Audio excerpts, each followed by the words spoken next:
ماہ رمضان ماہ غفران۔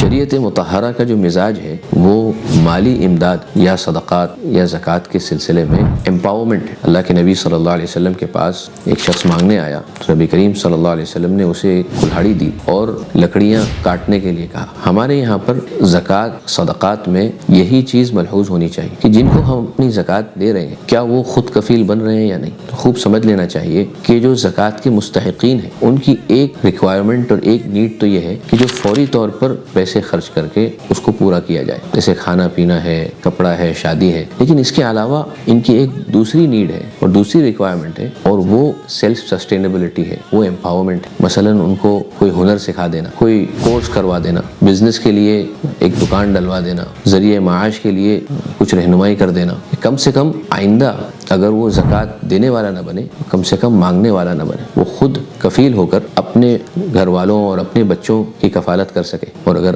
اللہ نے چاہا تو وہ زکوٰۃ دینے والا بھی بن جائے۔ ضروری ہے کہ زکوٰۃ دینے والے حضرات اپنی اموال زکوٰۃ کا ایک اچھا حصہ اس پر بھی خرچ کریں۔ واللہ اعلم۔